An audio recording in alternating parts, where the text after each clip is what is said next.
faharoa ny volana Aogositra 2024 magnano mbalatsara tokoklahy mbalatsara tokovavy ampagnajana no agnasagnanao magnaraka ny tsiprem-baovaotsika hatramin'ny farany eto amin'ny radio antsy ny filazantsara. Ny setrin'ny fambolena no anomboantsika ny fampalalam-baovao amin'ny ety anio ity. 500 000 tonnes ny vary ilaina Madagasikara isan-taona ka tany eo amin'ny 100 000 hectares no mazaka izany. Rehefa natao ny fitsinjarana isaky ny faritra dia eo amin'ny 5 000 hectares ny tany anaovana ny fambolena vary isan-taona magnerana ny faritra 30 eto Madagasikara.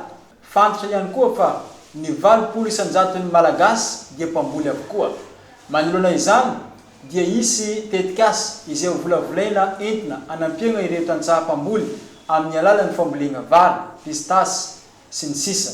Satria fantatra fa ny faritra Diana dia tany afaka mamokatra hoy nambaran'ny gouverneur ny faritra Diana Daouda Rona Mariska nitra ny fihaonany tamin'ny ministra lefitra misana ny fambolena Dr Raymond sy ireo tompon'andraikitra maro samihafa ato amin'ny faritra Diana.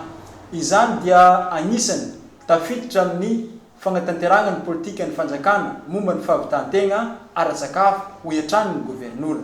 Amin'ny fanatanterahana zegny ny politika panjakana amin'izy io amin'ny fahavitan-tegna ara-tsakafo. Hitantsika jiaby zegny fa mandalo fotoan-tsavotro eran'izao tontolo zao, mandalo krizy amin'ny lafiny famatsiana ara-tsakafo. Ka magnoloana an'izegny moa zegny mandray fanapahan-kevitra ny fitondram-panjakana malagasy hitady ny fomba rehetra ahavitantsika atongavana amin'izegny fahavitan-tegna ara-tsakafo. Ka izy io moa maro lafy tsy vitan'ny ministèren'ny agriculture samirery, tsy vitan'ny ministèren'ny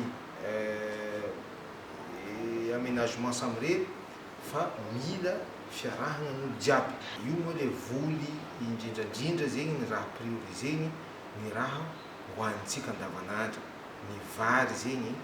Io koa moa zegny hitantsika fa ity faritry Diana ty faritry mpamokatra pistasy taloha izay afaka ahodiny menaka izay ilain'olo amin'ny fiainana andavanandro, mamokatra mahôgo, mamokatra batata, mamokatra raha jiaby ilain'olo amin'ny fiainana andavanandro hoany.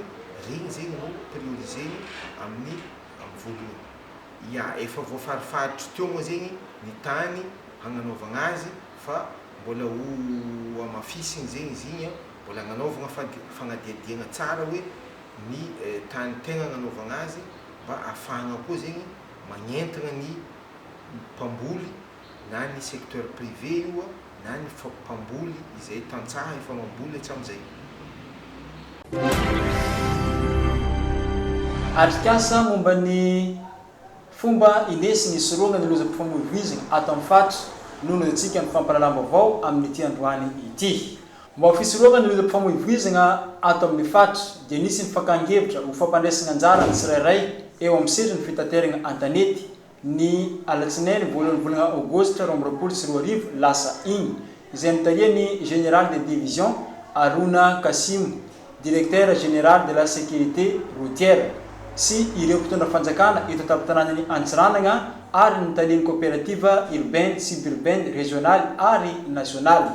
Agnisan'ny voaresaka nanitra ity fakan-kevitra ity fa ny fanaovana surcharge, fandianana mafy sy fampiany torimaso ny mpamily, zany hoe fagnanaovana dona miverina izay tsy misy repos dia agnisan'ny miteraka loza ara-materiel sy afoizana ny ain'olo maro ihany koa.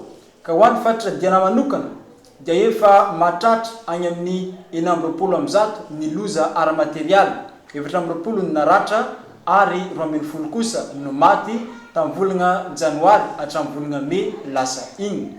Manoloana izany dia mila beazina ireo mpamily, ilaina ny fampahafantarana ireo lalàna mifehy ny famoivoizana mba ahafahana miaro ny fitaovana sy ny ain'olona ihany koa.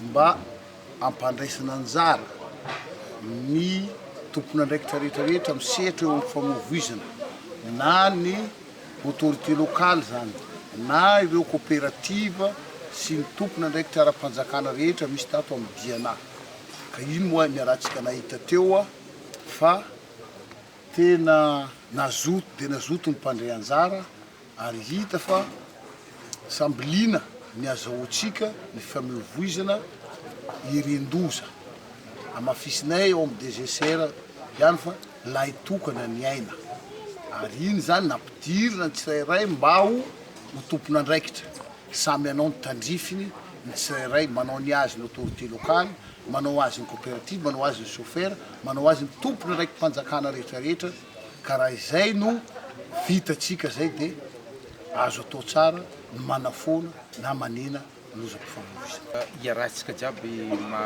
mafantatra fa maro zegny ny olana amin'ny fifamoivoizana andalabe iaignatsika andavanandro ka eto moa zegny nagnano ny fikonan-doha teto niany niatrikasa niarahagna tamin'ny direction générale de sécurité routière isoragna ny fitondram-panjakana izay nandray zay fanapahan-kevitra zay ary nagnampy atsika taty amin'ny faritra tadiavagna vahaolagna maharitry amin'io resaka fifamoivoizana andalambe io satria hita fa misy ny finiavany fitondram-panjakana izay amahaolagna ary mampandray andraikitra koa atsika ty amin'ny faritra ka tsy atsika mitoloragna raha ndraiky koa no iraviravitagnana fa dia mino zasa fa hivaha tsikelikely io ny olana mba ahafahantsika mampandroso ny faritra mampandroso ny Madagasikara. Tapitra ny famparalama ho atsika tompoko lahy sy tompoko vavy makasitrika anao nagnaraka hatramin'ny farany ny namanao be mitombo Arlin izay nanolotra izany koa dia magnano veloma ho amin'ny raha pitso indray veloma tompoko.